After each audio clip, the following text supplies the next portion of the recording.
Bonjour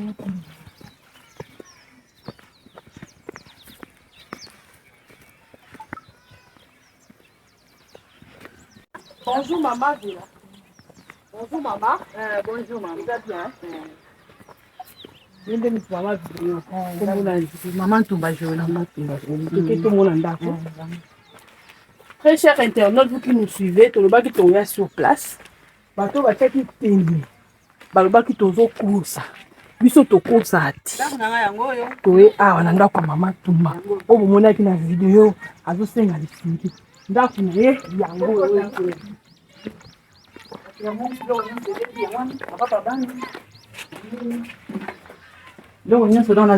Moula ngwe beta ibozaki ate. Non, tango bandi, ndoko bato sala wu nga bina bana tokima aw. Ndoka kuna to tokena liwa. Kasi bokimela ki. Liwa na ndako. Siko tango to koti kuna donc mire ebuka na ngana bana kati.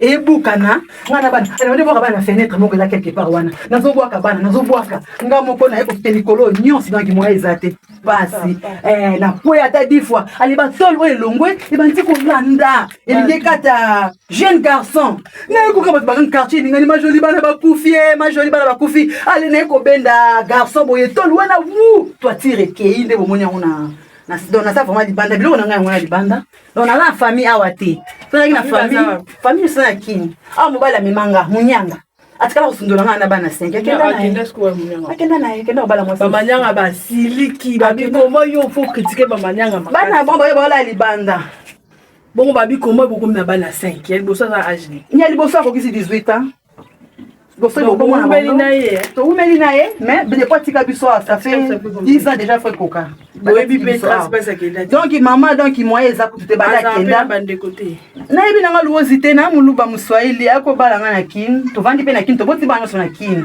ali ameminga to kivana na bako munde to koma awa atikinga presque bazali to tambola ba témoin baza bayebinga bayebinga botu même maleka wana ayebi vinanga ayebi passe nanga na mboko na bana na sala misala kiboyi na ndako bato na ko sa msala kiboyi na ndako mo bapesi nga incertitude na pangusela ndako na yebaki na ngati soki eza ya nini na sopa na mai wana makolo tala makolo na ndenge koma tala makolo na ndenge beba na okasuko tambola mulai mingi te na sala ba examen asu ba kisikolo musalango aboya na ye asiake kutu poto na okende wapi sala makolo mo makolo na ndenge bebi donc sikono soka mi seso matanga na misisa ezo sala na maboko e comme ezali kutu kolonga ba poso mais sikono na moni kutu mwa moi na sa sumi sala ngwa kiboyi exact sikono na koboko la bana ndenge kala chambre yanga yango oyo ne pasukaki mais sa vitre ezalaki yango pasukaki o chambre na la kolala oyo bana yango bango nyonso 5 bana baza bango kisa siko lingi na tika ko quelque part bana bataka kolala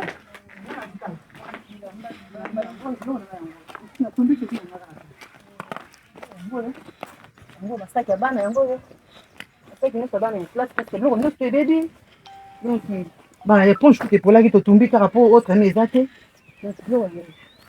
tiko babe osambela na église liloba esi parce que bebi nanga na eloko te mwa bilamba tonikaki yango ba éponge tout yango mso epolaki ya bana bon na bana kosenga awa biloko mso yango na libanda nasengaki mpa bavoisin nalalaki bango mpe alobaki nasala kaka 2 jours nalali mpe 2 jours ekoki mpo lobi nakendaki kosengela bana na se kuna bana bazala kolala na se kuna nasengaki balali donc lelo lisusu naza kaka boye na oyeba te no tosenga mpasa kosokola koto na sokoli koto ndako ya vide eza te okokovanda bandako ya vide eza bazosenga mwa mbongo bazoloba 40 000 50 000 na par jour nde par mois sikoyo bazosenga garantie osa 50 000 mpo okota naza nango te bosunga ngai tala ndenge natikali na eloko te c'est bon biso moto ya malamu moko mibale babi ozwa nano oyo babanda mpe kondima te bamoko na okokosa te ya kondima te yango barido na ngai yango wana toya sur place te nakosa mpo na nini likambo ya boye na okosa mpo na nini oyo bango bapesi oyo ekweli ngai yango na lobi vérité batémoin baza baloka bavoisin na okobenga bango bomeki mpe nano kose renseigner epa bavoisin bomeka na kose renseigner déjà de omoni tokose renseigner sur ndenge ndako na ngai yango tokimelaki yango ngai tokufa na bana beti bandi kokima boye na bana mbula wana eza histoire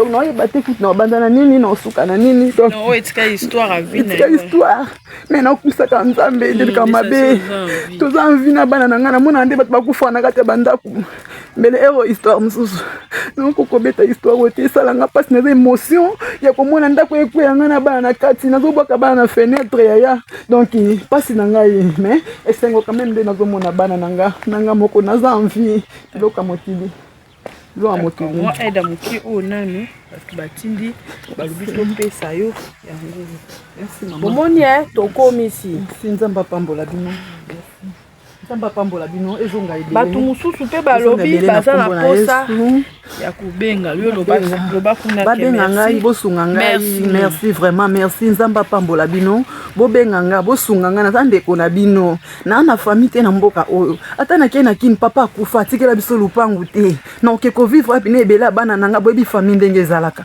nabundaka na makasi na mboka oyo nasali 10 ans nabokolaka bana na ngai jeune fille na ngai azalaki na age ya 8 ans mpona moko ateki na 8 ans akomi na 18 ans oyo alandi ye aosala te na Zospe Freddy atikaki ye na age ya 4 ans lelo akomi na 14 ans donc nabundaka na mboka oyo bayebi nga nabundaka mpo na bana na nga nasalaka misala kiboyi na bandako ya bato nasalaka misala kiboyi nayibaka te nasalaka kiboyi motu nyonso ayebi nga nasalaka kiboyi nabokolaka bana jeune fille aza na 6e naoyeba te naotangisa 6e ndenge nini bato ya mama bosunga ngai mwana nga aza na 6e ya mwasi naolinga te akata classe bosunga nga asilisa 6e basopela nga natangi te nazwi basopela nga mpe poudre te alors luka nazwi yango te nalingi bana ngai basopela bango poudre ekozala esengo na ngai nga nazwi na nga diplôme te ale basopela bana nga poudre donc esengo na ngai yango na mbongo nasalaka ya kotangisa bana nga baswa diplôme jeune fille aza na 6e naoluka soutien basunga ye ata na classe atangaka na nkando aza na 6e bosunga ye mwa mbongo ya dissertation mbongo ya d'état mwa makambo ya mike naokoka te bosunga nga bato ya mawa bosunga nga nzambe akopambola bino kolona eza kobombisa bolamu epolaka te mabende epolaka lelo oyo nzambe akosunga nzambe akopambola bino donc naza na mingi ya koloba te ngai mama Jolie Ntumba nasuki na ngai wana en tout cas merci mpona basoutien na bino nzambe apambola bino. Merci beaucoup, Tanti Marina. Voilà. Oui, très cher internaute, bomoni ke toko sa te. Bao bozali na poso to benga tozo benga pe ausola na bino en live. Donc toko sa te. Numéro wana eza numéro boko benga po bosoni mama Jolie.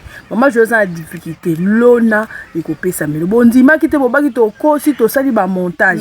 Yango to kiti sur place. Po to ya ko accepter no réalité ya ndako comment ezali. Soki coréen kokozwa bomoni ndako ngo ndengeza. Bomoni ndengeza.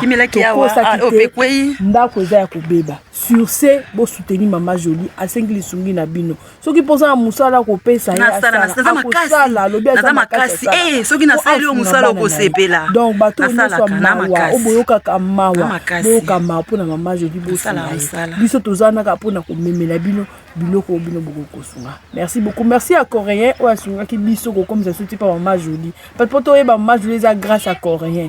Merci beaucoup na yo nzambe amono mpe apambolo abakuse ebele. Donc merci beaucoup na babone na nga bokontinue kosala nga plaisir naza na mpona bino. Merci.